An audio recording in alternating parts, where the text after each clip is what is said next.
Hello வணக்கம். இது next gen academy. இப்போ நம்ம என்ன வீடியோ பார்க்க போறோம்னா, டிஎன்பிஎஸ்சி சிலபஸ்ல வர இந்திய வரலாறும் பண்பாடும் அப்படிங்கிற டாபிக்லேருந்து ஒரு லெசன் பார்க்க போகிறோம். இது எந்த புக்கில் வருது அப்படின்னா 12th ஸ்டாண்டர்ட் புக்கில் அறவியல் எத்திக்ஸுங்கிற புக்கில் வருது. இந்த பாடத்தில் இருக்க இம்பார்ட்டன்ட் பாயிண்ட்ஸை ஷார்ட்கட்டில் எக்ஸ்பிளைன் பண்ண போகிறோம். இந்த எத்திக்ஸ் புக் இல்லைங்கிறவங்க கூட இந்த வீடியோ பார்க்குறது மூலமாக நிச்சயமாக பயனடைய முடியும். கண்டிப்பாக ரெஃபர் பண்ணி படிங்க. இப்போ என்ன டாபிக் பார்க்க போகிறோம் அப்படின்னா இந்திய பண்பாட்டின் இயல்புகள். இது வந்து டிஎன்பிஎஸ்சி ஹிஸ்ட்ரி சிலபஸில் ரொம்ப இம்பார்ட்டன்ட் லெசன். கண்டிப்பாக ரெஃபர் பண்ணி பாருங்கள். இதில் கற்றல் நோக்கங்கள் பற்றி பார்க்கலாம். இப்போ என்ன அப்படின்னா பண்பாடு அப்படிங்கிற சொல்ல வந்து முதல்ல அறிய செய்கிறாங்க. அடுத்ததாக பண்பாட்டுக்குரிய வரைவிலக்கணத்தை புரிந்து கொள்ள செய்கிறாங்க. இந்திய பண்பாட்டை தொன்மை சான்றுகள் வழியாக அறிய செய்தல், பண்பாட்டின் இயல்புகளை அறிந்து கொள்ளவும் அவற்றை பின்பற்றி சிறந்த பண்பாளர்களாக உருவாக செய்யறது, இந்திய பண்பாட்டின் சிறப்புகளையும் பெருமைகளையும் அறிய செய்து அவற்றை போற்றவும் பாதுகாக்கவும் செய்தல். இதுதான் வந்துட்டு இந்த இந்திய பண்பாட்டின் இயல்புகள் அப்படிங்கிற பாடத்தோட கற்றல் நோக்கம். கண்டிப்பாக ஒரு லெசன் படிக்கிறதுக்கு முன்னாடி கற்றல் நோக்கத்தை தெரிஞ்சுக்கிறது மூலமா என்னென்ன அதில் இருக்குது அப்படிங்கிறத நம்மளால தெரிஞ்சுக்க முடியும். நுழைவாயிலில் என்ன குறிப்பிட்டிருக்காங்க அப்படின்னா, உலக நாடுகளில் வந்துட்டு ஒன்றான இந்தியா வந்து வளமையும் பெருமையும் மிக்கதா இருக்கு அப்படின்னு சொல்லி குறிப்பிட்டிருக்காங்க. அதன் பெருமைக்கு சிறப்பு சேர்ப்பது வந்து இந்திய பண்பாடு தான். இந்த பண்பாடு வந்து தனிச்சிறப்புடையது, பழமையும் பண்பாட்டு பாரம்பரியத்தையும் கொண்டது. அடுத்ததா பண்பாடு அப்படிங்கிற சொல்லோட விளக்கத்தை பத்தி பார்க்கலாம். பண்படு அப்படிங்கிற தமிழ் சொல்லிலிருந்து தான்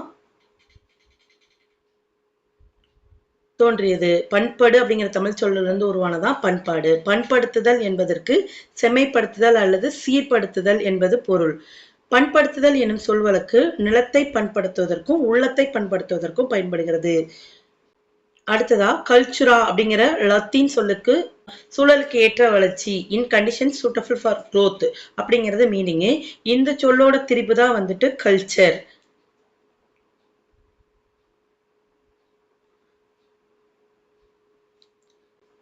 1937 கல்ச்சர் எனும் சொல்லுக்கு இணையாக பண்பாடு அப்படிங்கிற தமிழ் சொல்ல அறிமுகப்படுத்தினது யாரு அப்படின்னா டி.கே. சிதம்பரனார். இதை இவர் பயன்படுத்தினார்னு குறிப்பிட்டவர் யாருன்னா பேராசிரியர் எஸ். வையாபுரியார்.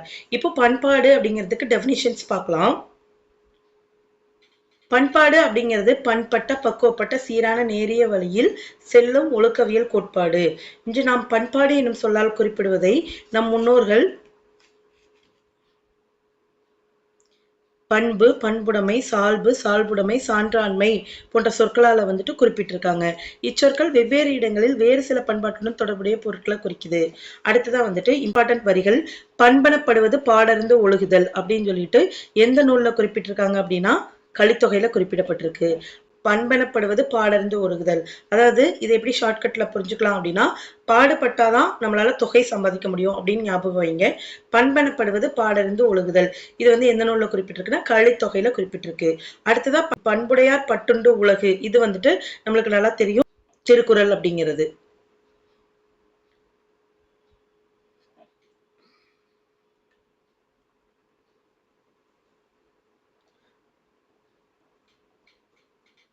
அடுத்ததா பண்பாடு அப்படிங்கிறது வந்துட்டு ஒரு வாழ்வியல் களஞ்சியம். அது வந்துட்டு மக்கள் தலைமுறை தலைமுறையாக குழுவாக சேர்ந்து கற்ற நடத்தை முறைகளும் பழக்கங்களும் மரபுகளும் சேர்ந்ததே பண்பாடு அப்படின்னு சொல்லி குறிப்பிடுறாங்க.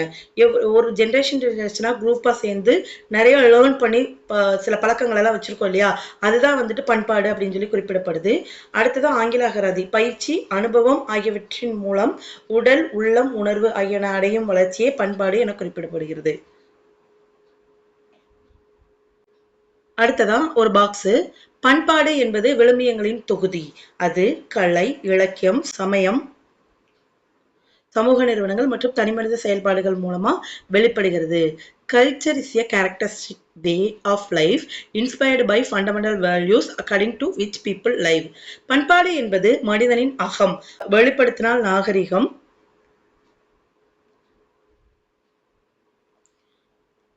Culture is the state of inner man, his external expression in civilization.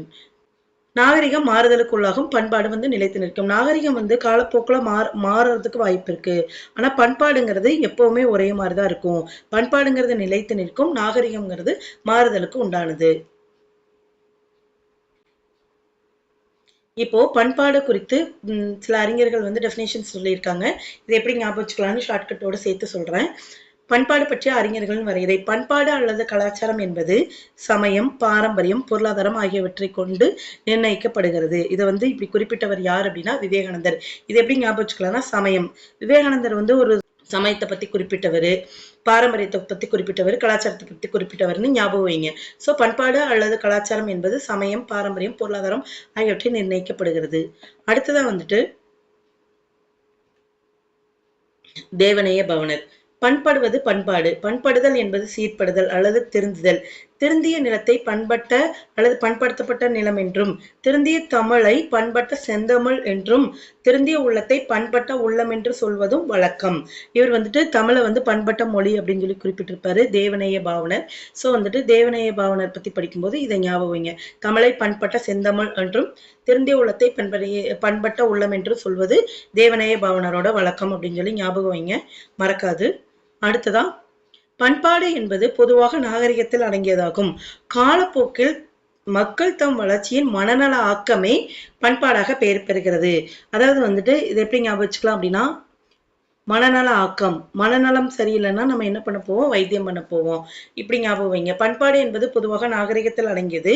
காலப்போக்கில் மக்கள் தம் வளர்ச்சியின் மனநல ஆக்கமே அவங்களோட மனநல ஆக்கம் தான் பண்பாடா பெயர் பெறுகிறது. இதை குறிப்பிட்டவர் யாருன்னா வைத்தியலிங்கம். மனநலம் சரியில்லைன்னா வைத்தியம் பார்க்க போவோம் அப்படின்னு ஞாபகம் வைங்க. அடுத்ததா இபி டெய்லர். மனிதன் சமுதாயத்தின் ஒரு அங்கத்தினன். இந்நிலையில் அவன் அடைந்துள்ள அறிவு, நம்பிக்கை, கலை, ஒழுக்க கோட்பாடுகள், சட்டம், பழக்க வழக்கங்கள் ஆகியவற்றை தன்னுள் அடங்கிய ஒரு முழுமையான தொகுப்பே பண்பாடு என குறிப்பிட்டவர் இபி டெய்லர். இதை எப்படி ஞாபகம் வைக்கிறது அப்படின்னா மனிதன் சமுதாயத்தில் ஒரு அங்கத்தினன். மனிதன் எப்படி சமுதாயத்துல ஒரு அங்கமோ அதே மாதிரி வந்துட்டு டெய்லரும் வந்துட்டு சமுதாயத்தில் ஒரு அங்கத்தினன். இதுல குறிப்பிடப்படுறது எல்லாமே ஷார்ட்கட்டுக்கு உங்களுக்கு மைண்ட்ல நிக்கணுங்கிறதுக்காக மட்டும்தான், மற்றபடி எதுக்காகவும் இல்லை. இதை ஞாபகம் வைங்க. டெய்லரும் வந்துட்டு சமுதாயத்துல ஒரு முக்கியமான அங்கத்தினன். ஏன்னா டெய்லர் இல்லைன்னா எதுவுமே இல்லை, ஸ்டிச்சிங் எதுவுமே இல்லை அப்படின்னு ஞாபகம் வைங்க.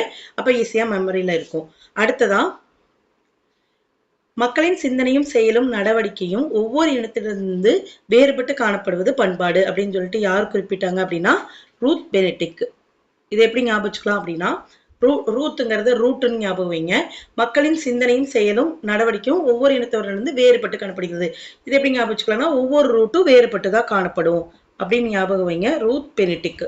அடுத்ததான் அவரவர் அன்றாட பணிகளை நேர்மையான மனநிலையும் நேர்மையான நோக்குடனும் மகிழ்ச்சியுடனும் செய்வதில் பண்பாடு மிளர்கிறது என குறிப்பிட்டவர் யார் அப்படின்னா வால்டேர். இது எப்படி ஞாபகம் வச்சுக்கலாம் அப்படின்னா நம்ம சின்ன வயசுல வால்டர் வெற்றிவேல்னு ஒரு படம் பார்த்திருப்போம். அதுல வந்துட்டு அவர் வந்து அந்த போலீஸ் ஆஃபீஸரா இருப்பாரு. அது மாதிரி இதை ஞாபகம் வைங்க. நேர்மையான மனநிலை, நேர்மையான நோக்கு இதெல்லாமே வந்துட்டு வந்தது அப்படின்னா வால்டேர் அப்படிங்கிறத ஞாபகம் வைங்க. பண்பாடு என்பது இயற்கையின் மீதும் தன் மீதும் மனிதன் கொண்டிருக்கும் கட்டுப்பாடு, மனிதனுடைய உடை, ஆயுதம், கருவிகள், மறைவிடம், ஆன்மீகம், மொழி, இலக்கியம் இதெல்லாத்தையும் உள்ளடக்கியதான் வந்துட்டு பண்பாடு அப்படின்னு சொல்லி குறிப்பிட்டவர் யார் அப்படின்னா எல்வுட் மற்றும் பிரவுன். இதை எப்படி ஞாபகம் வச்சுக்கலாம்னா இயற்கையில் இருக்க எல்லா விஷயங்களும் ப்ரௌன்ல தான் இருக்கும் அப்படின்னு ஞாபகம் வைங்க.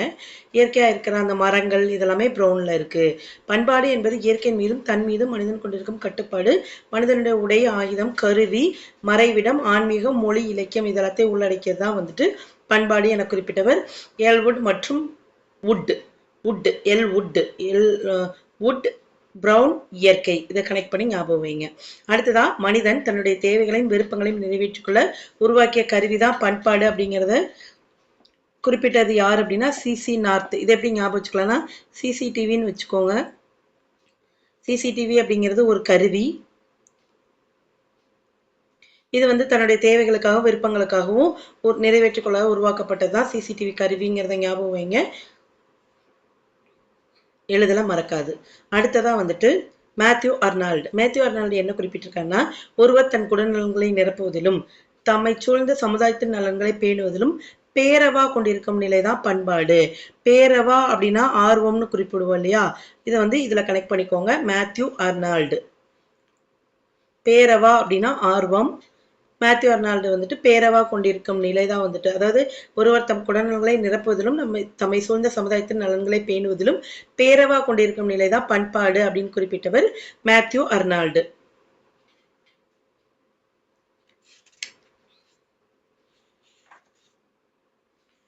அடுத்ததா பண்பாடு என்பது மக்களால் ஆக்கப்பெற்ற கருவி. இந்த ஊடகத்தை கொண்டே மக்கள் அனைவரின் தேவைகளை நிறைவு செய்து கொள்கின்றனர். இதை எப்படி ஞாபகம் வைக்கலாம் அப்படின்னா மாலினோ சுக்கின்னு இருக்கு இல்லைங்களா? மாலினோ சுக்கி அப்படிங்கிறத மாலினோ சுசுக்கின்னு ஞாபகம் வைங்க. சுசுக்கி பைக் மூலமா தேவைகளை நிறைவேற்றிக்கலாம் அப்படின்னு ஞாபகம் வைங்க. பண்பாடு என்பது மக்களால் ஆக்கப்பெற்ற கருவி. இந்த ஊடகத்தை கொண்டே மக்கள் அவர்களின் தேவைகளை நிறைவு செய்து கொள்கின்றனர். அடுத்ததா வந்துட்டு பண்பாடு என்பது மக்கள் அனைவரும் கூட்டாக சேர்ந்து செயல்படும் போது உண்டாகும் நடத்தை முறைகளின் சேர்மம் ஆகும். அது அந்தந்த சமூகத்திற்கு மட்டுமே உரியது. உயிரியல் நிலையில் மரபுரிமையாக வராது. இந்த ஆடம்பரம் அப்படிங்கிற விஷயம் வந்துட்டு ஆடம்சன் அப்படிங்கிறத வந்துட்டு ஆடம்பரம்னு ஞாபகம் வைங்க. ஆடம்பரம்ங்கிறது மரபுரிமையா வராது அப்படின்னு ஞாபகம் வைங்க. அடுத்ததா பண்பாடு என்பது சீரிய வாழ்வு முறை. இவ்வாழ்வு முறை மக்கள் நம்பிக்கை வைத்துள்ள அடிப்படை மதிப்பீடுகளினால் ஊக்குவிக்கப்படுகிறது. இந்த அடிப்படை மதிப்பீடுகளினால ஊக்குவிக்கப்படுகிறது என குறிப்பிட்டவர் K.M. முன்ஷி. அடுத்ததா வந்துட்டு தனிச்சிறப்புகள் நிறைந்த தனி இன சமுதாயத்தினரின் பண்புகளே பண்பாடு என குறிப்பிட்டவங்க யாரு அப்படின்னா அமெரிக்க மானிடவியலாளர்கள். இது எப்படி ஞாபகம் வச்சுக்கலாம் அப்படின்னா அமெரிக்கா அப்படின்னாலே நம்ம வந்து ஒரு ஸ்பெஷல் அட்டென்ஷன் கொடுப்போம் இல்லைங்களா? அதான் தனி சிறப்பு கூறுகள் நிறைந்த தனி இன சமுதாயத்தினரின் பண்புகள். இதை வந்து கனெக்ட் பண்ணி ஞாபகம் வைங்க. அடுத்ததா இந்திய பண்பாட்டை அறிய உதவும் தொன்மை சான்றுகள். இதெல்லாம் என்ன அப்படின்னா இந்திய பண்பாடு சிறப்பு மிக்கது, அது நம்மளுக்கு தெரியும். அனைவராலும் போட்டத்தக்க வகையில் காணப்படும் இந்த பண்பாட்டு கூறுகளை அறிஞ்சு கொள்வதற்கு வந்துட்டு என்னென்ன இருக்கு இம்பார்ட்டன்ட் அப்படின்னா இலக்கியங்கள், தொல்பொருட்கள் மற்றும் அயல் நாட்டவர் குறிப்புகள். இதெல்லாமே ரொம்ப பயனுள்ளதா இருக்கு. அடுத்ததா இலக்கிய சான்றுகள். இலக்கிய சான்றுகள் அப்படின்னா என்ன அப்படின்னா இலக்கிய சான்றுகள் இங்க ஒரு இது கொடுத்துருக்காங்க, இதை கவனிங்க. இலக்கிய சான்றுகள்ல என்னென்ன வருது அப்படின்னா பௌத்த சமய இலக்கியங்கள், சமண நூல்கள், தனி இலக்கியங்கள், நாட்டுப்புற இலக்கியங்கள், புராணங்கள், வேதங்கள், இதிகாசங்கள், தர்மசாஸ்திரங்கள், இதெல்லாமே வந்துட்டு இலக்கிய சான்றுகள். அந்த இலக்கிய சான்றுகளை வந்துட்டு 8 வகையா பகுத்து காணலாம். அது என்னென்னு பார்க்கலாம். அதுக்கு முன்னாடி ஒரு பாக்ஸ். இது என்ன அப்படின்னா மனித வாழ்க்கையை பிரதிபலித்து காட்டும் கால கண்ணாடியே இலக்கியம். மனித வாழ்க்கையில என்னென்ன இருக்கோ அதை பிரதிபலித்து காட்டும் கால கண்ணாடியே இலக்கியம். ஆதலால் காலத்தின் கோலத்தை அந்தந்த கால இலக்கியங்களை நம்மளால தெரிஞ்சுக்க முடியும். அந்தந்த கால இலக்கியங்கள் வரும்போது அந்தந்த காலகட்டத்துல எப்படி இருந்திருக்காங்க அப்படிங்கிறத நம்மளால புரிஞ்சுக்க முடியும். இதை வந்து யார் குறிப்பிட்டிருக்காங்க அப்படின்னா G.E. டெரெவிலியான். இதை எப்படி ஞாபகம் வைக்கலாம் அப்படின்னா டெரே அப்படிங்கிறத டெய்லின்னு ஞாபகம் வைங்க. அப்போ அந்தந்த இலக்கியங்களை படிக்கும்போது அந்தந்த டெய்லி நடந்த விஷயங்களை நம்மளால தெரிஞ்சுக்க முடியும். அடுத்ததான் இந்த இலக்கிய சான்றுகளை வந்து 8 பிரிவா பகுத்துக்க இல்லைங்களா? அதை பத்தி தெரிஞ்சுக்கலாம். அடுத்ததா வேதங்கள். வேதங்கள்னு பார்த்தீங்கன்னா இலக்கிய சான்றுகள். இலக்கிய சான்றுகளில் மிகவும் தொன்மை வாய்ந்தவை ரிக், யசுர், சாமம், அதர்வனம். வேதங்கள்ல வந்துட்டு எது ரொம்ப தொன்மை வாய்ந்தது அப்படின்னா ரிக், யசுர், சாமம், அதர்வனம். அது இல்லாம வந்துட்டு வேதங்கள் மற்றும் பிராமணங்கள், ஆரியர்களின் வழிபாடு, நம்பிக்கைகள் மற்றும் ஆரண்யங்கள், உபநிடதங்கள் முதலியன அக்கால ஞானிகள், துறவிகள் ஆகியோரின் தத்துவ பார்வை பற்றியும் எடுத்துரைக்கிறது. இதெல்லாமே வந்துட்டு இந்த வேதங்கள் வந்து குறிப்பிடுது. மேலும் வானநூல், மருத்துவம், மொழி நூல் போன்றவற்றில் பெற்றிருந்த செல்வாக்கை பற்றியும் கூறுது. அடுத்ததான் வந்துட்டு இதிகாசங்கள். இதிகாசங்கள்ல என்னென்ன நம்ம பார்த்துருக்கோம்? இதிகாசங்கள்ல வந்துட்டு பின்வேத காலங்கள்ல 4 வருண முறை வந்து அதிகமா வந்துட்டு வலிமை பெற்று இருந்துச்சு. அடுத்ததா தர்மசாஸ்திரங்கள். தர்மசாஸ்திரங்கள்னு பார்த்தீங்கன்னா வரலாற்று சான்றுகளாகவும் பண்பாட்டு சான்றுகளாகவும் தர்மசாஸ்திரங்கள் விளங்குது. இதுல வந்துட்டு மனு, யக்ன வாக்கியம், விஷ்ணு, பிரகஸ்பதி, நாரதர் எழுதிவிற்றிய தர்மசாஸ்திர நூல்கள்னு சொல்றோம். மனு, யக்ஞவல்கியர், விஷ்ணு, பிரகஸ்பதி, நாரதர் இவங்களாம எழுதினது தான் வந்துட்டு நம்ம தர்மசாஸ்திர நூல்கள்னு சொல்றோம். அது மட்டும் இல்லாம வந்துட்டு 14 கீழ்கணக்கு நூல்கள்ல 11 நூல்கள் அறக்கருத்துக்களை கொண்டது. இது வந்து ரொம்ப முக்கியமான இம்பார்ட்டன்ட் பாயிண்ட். 14 கீழ்கணக்கு நூல்கள்ல 11 நூல்கள் வந்துட்டு அறநூல்கள், 6 நூல் வந்து அகநூல், ஒரு நூல் வந்து புறநூல். இது வந்து ஞாபகம் வச்சுக்கோங்க.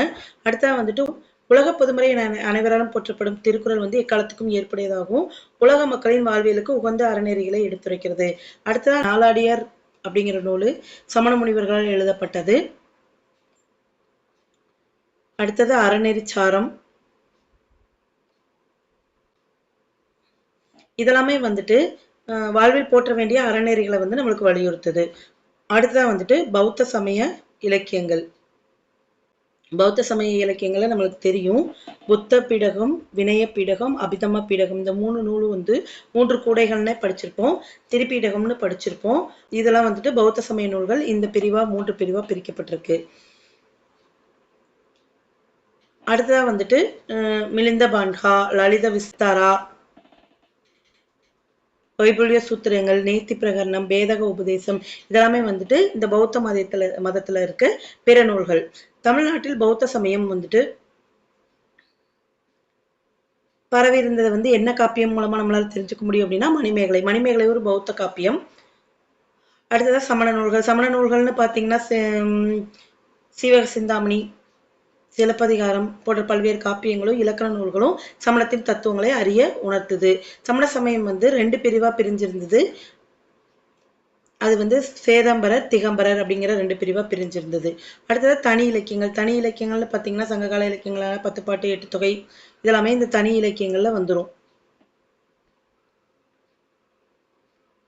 8 தொகையில ஒன்னான அகநானூற்றின் மூலமா வந்துட்டு நம்மளோட திருமண முறைகளை வந்து நம்மளால தெரிஞ்சுக்க முடியும். அது மட்டும் இல்லாம யாதும் ஊரே யாவரும் கேளீர் அப்படிங்கிற பொதுமை நோக்கம் வந்து எந்த நூல்ல வருது அப்படின்னா புறநானூறு. அடுத்து அன்பின் சிறப்பை குறிப்பிடுவது ஐங்குறுநூறு.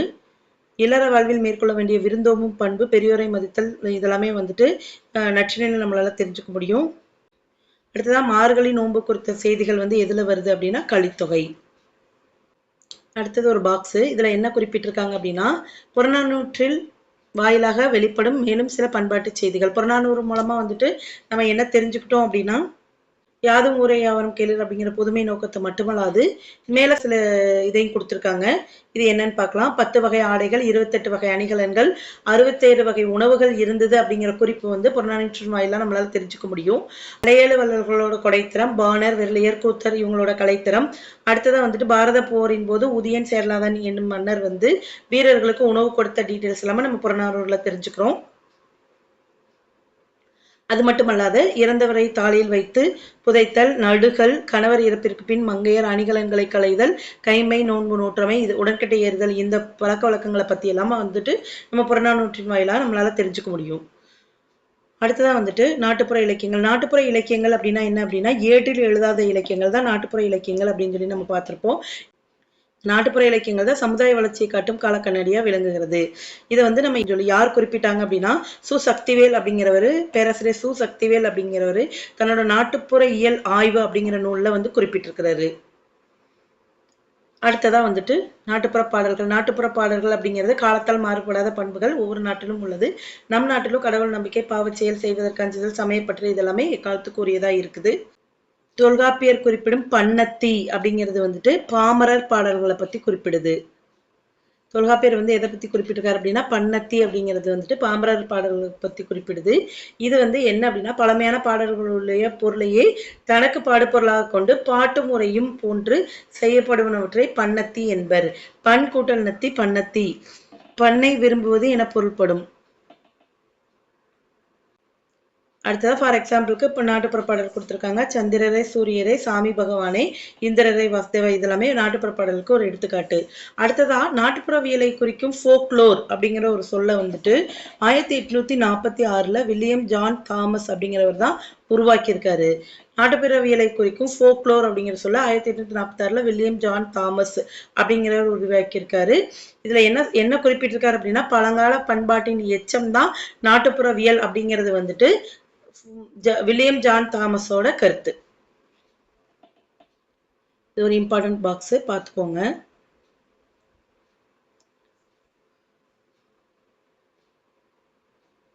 அடுத்ததான் சமூக நிகழ்வுகளில் இருக்கிற எல்லாருமே கூடிப்பாடும் பாடல்களை கொண்டாட்ட பாடல்கள்னு பார்த்துருப்போம்.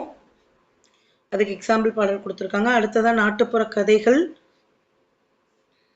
பொருள் மரபில்லா பொய்மொழி யானும் பொருளோடு புணர்ந்த நகைமொழி யானும். இது வந்து தொல்காப்பிய நூற்பா. நாட்டுப்புற பாடல்கள் பத்தி, நாட்டுப்புற கதைகள் பத்தி குறிப்பிடுற தொல்காப்பிய நூற்பா. அடுத்ததான் நாட்டுப்புற கதை பாடல்கள். இது வந்து கதையை பாடலா பாடுறதுதான், ஒரு ஸ்டோரிய பாடலா பாடுறதுதான் நாட்டுப்புற கதை பாடல்கள். கதை பாடல்களுக்கு வந்துட்டு தமிழ்ல அம்மானை அப்படின்னு ஒரு பேர் இருக்கு. சிலப்பதிகாரத்துல அம்மானை என்ற சொல் வந்து முதல்ல சிலப்பதிகாரத்துலதான் வந்து கையாளப்பட்டிருக்கு. காப்பு அல்லது வழிபாடு, தனக்கு பாடம் சொன்ன குருவுக்கு வணக்கம் செய்து பாடுவது குரு வணக்கம்.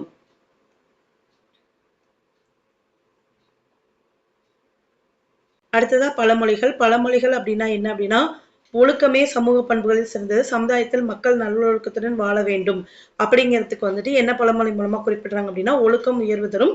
ஒழுக்கம் உயர்குலத்தினும் உயர்வு அப்படின்னும், பிறருக்கு கொடுத்து உதவணும் அப்படிங்கிற நற்பண்பை குறிக்கிறதுக்காக இந்த என்ன பழமொழி பயன்படுத்தப்படுது அப்படின்னா, பழுத்த மரமும் செலுத்த செல்வமும் பசியாற்றவே. அடுத்து விருந்தோம்பலின் பண்பை குறிக்கிற பழமொழி வந்து அன்போடு அளிக்கும் கஞ்சி அறுசுவை உணவை மிஞ்சும். கெடுவான் கேடு நினைப்பான். எல்லாமே வந்துட்டு பழமொழிகள். அடுத்ததான் நம்மளுக்கு நிறைய தெரியும். அடுத்தது கரும்பு கட்டோடு இருந்தால் எறும்பால் ஒன்றும் செய்ய முடியாது. இது வந்து ஒற்றுமையை விளக்கறதுக்காக குறிப்பிடப்படுற ஒரு பழமொழி.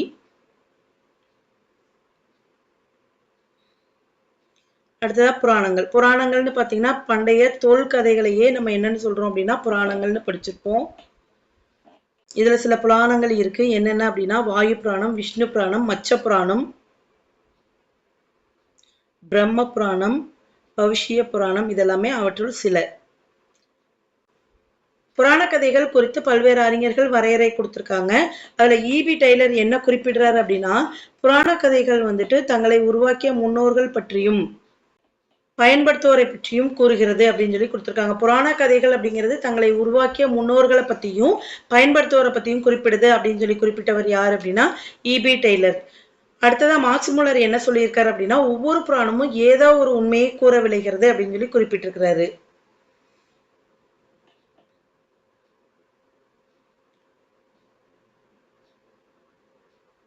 அடுத்ததான் இந்திய பண்பாட்டின் இயல்புகள். ஒவ்வொரு சமுதாயத்துக்கும் ஒரு குறிப்பிட்ட பண்பாட்டு இயல்புகள் இருக்கும்.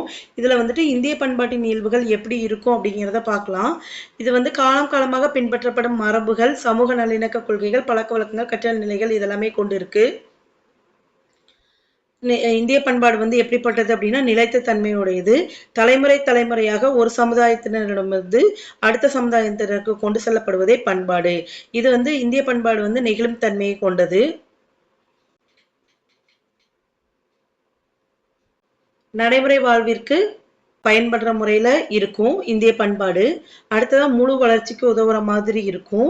அடுத்ததா அனுபவ அறிவு. ஒரு தலைமுறையினர் தமக்கு முந்தைய தலைமுறையிடமிருந்து கற்றுக்கொண்ட வாழ்வியல் திறன்களையும் வாழ்க்கை முறைகளையும் தங்கள் செம்மையான வாழ்வியலுக்கு பயன்படுத்த அனுபவ அறிவு உதவுது. அடுத்ததான் இந்திய பண்பாட்டின் சிறப்பு கூறுகளை பத்தி பார்க்கலாம். இந்திய பண்பாடு வந்து தொன்மையானது, பன்முகத்தன்மை கொண்டது. பல நூற்றாண்டுகளாக பல்வேறுபட்ட சமூகங்களை, சமயங்களை சார்ந்த மக்கள் நல்லிணக்கத்துடனும் ஒற்றுமையுடனும் வாழும் சூழலை கொண்டது. அடுத்ததான் இந்திய பண்பாடு வந்து ஆன்மீக அடிப்படையை கொண்டதாக இருக்கும். இந்திய பண்பாட்டின் ஆணிவேராவே வந்து ஆன்மீகம் தான் இருக்கு அப்படின்னு சொல்லி குறிப்பிடுறாங்க.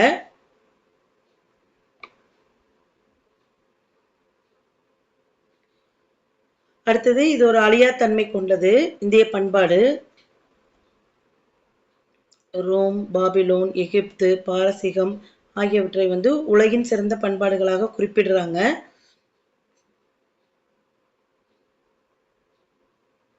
எகிப்தில் உருவாக்கப்பட்ட பிரமிடுகளை இன்னைக்கு வரைக்கும் நம்மளால திருப்பி உருவாக்க முடியல. அது மாதிரி இந்திய பண்பாடு தொன்மை மிக்கது அப்படின்னு சொல்லி குறிப்பிடுறாங்க. காலம் காலமாக ஒரு தலைமுறையிலிருந்து அடுத்த தலைமுறைக்கு கொண்டு செல்லப்படுவதால் இது எங்கும் நிலை பெற்று அழியாத்தன்மை கொண்டு விளங்குது. அடுத்ததா இதுல சகிப்புத்தன்மையும் நல்லிணக்கமும் இருக்கு. அனைவரும் இந்தியர் என்ற ஒற்றுமை உணர்வை மேலோங்க செய்வதுதான் வந்துட்டு இந்திய பண்பாட்டோட சிறப்பு.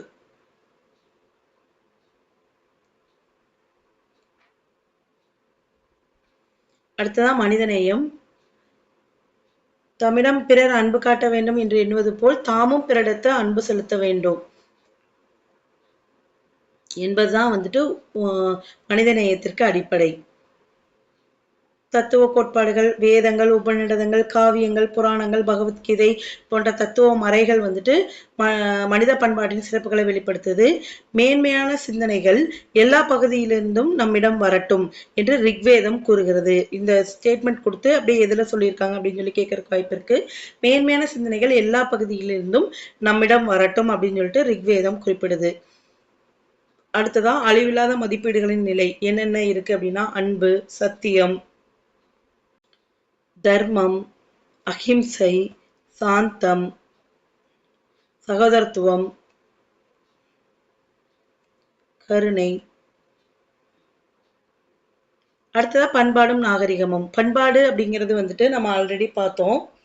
நாகரிகம் அப்படிங்கிறது மாறுதலுக்கு உள்ளாகும், பண்பாடுங்கிறது நிலைத்து நிற்கும்னு ஆல்ரெடி பார்த்தோம்.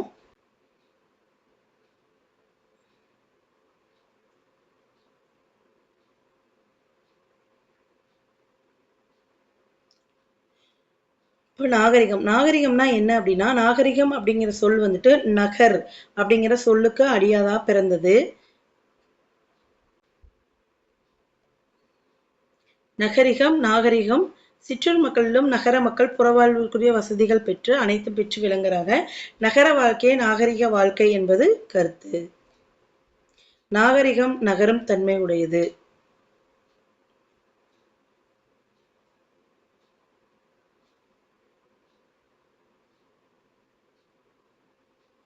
இந்தியா வந்து வேற்றுமையில் ஒற்றுமை உள்ள நாடு. நம்ம இனம், மொழி, சமயம், உணவு, உடை, பழக்க வழக்கம், வாழிடம், தொழில் இதுலெல்லாம் நம்ம வேறுபட்டு இருந்தாலும் கூட நம்ம வேற்றுமையில் ஒற்றுமை அப்படிங்கிற கருத்தோட ஒன்றிதான் வாழ்ந்துகிட்டு இருக்கோம்.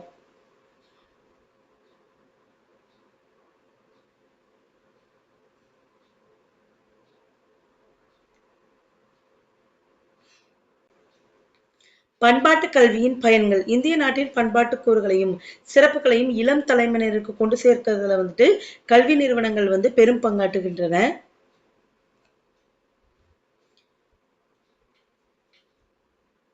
இதுல வந்துட்டு இந்த பண்பாட்டை தெரிஞ்சுக்கிறது மூலமா நமக்கு என்னென்ன பயன்கள் விளையுது அப்படிங்கிறத கீழே வரும் டாபிக்ல பார்க்கலாம். வாழ்வின் உறுதி பொருட்களை அறிய செய்தல், வாழ்வியல் உண்மைகளை அறிய செய்தல், சரியான நெறிமுறைகளை பின்பற்ற செய்தல், சிக்கல்களுக்கு தீர்வு காண செய்தல், இயற்கையோடு இணைந்து வாழச் செய்தல்.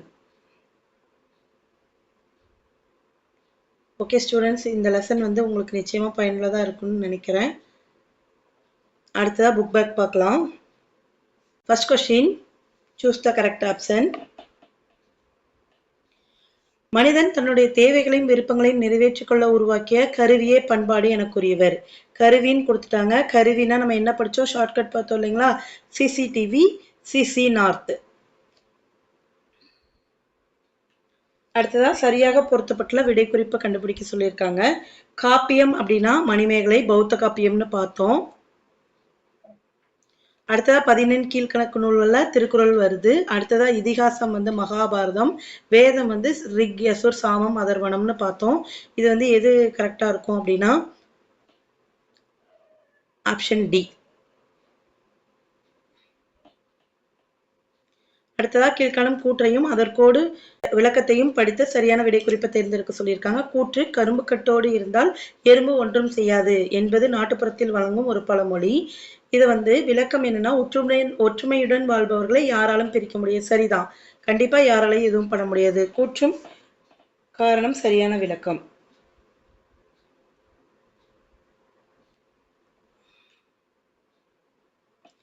அடுத்ததா மனு, யக்ஞவல்கியர் ஆகியோர் எழுதிய நூல்களோட தொகுப்பு வந்து தர்மசாஸ்திரங்கள்னு நம்ம பார்த்தோம். அடுத்ததா ஆகம சித்தாந்தங்கள் என அழைக்கப்படுபவை எது அப்படின்னா சமண நூல்கள்.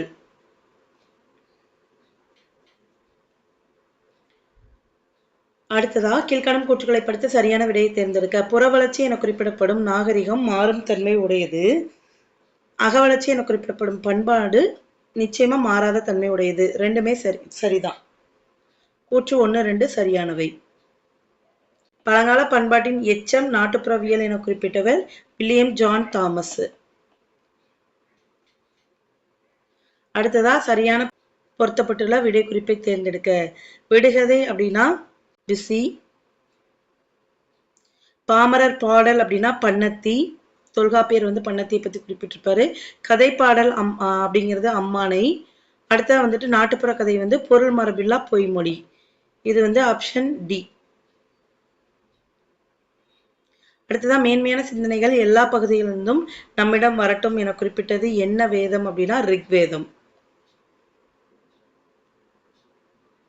அடுத்ததா தவறான இணையை தேர்ந்தெடுக்க. தமிழர் திருமண முறையை பத்தி குறிப்பிடுவது வந்து அகநானூறு. மார்கழி நோன்பு பத்தி குறிப்பிடுவது வந்து கலித்தொகை. அன்பின் சிறப்பை பத்தி குறிப்பிடுவது புறநானூறு இல்ல ஐங்குறுநூறு.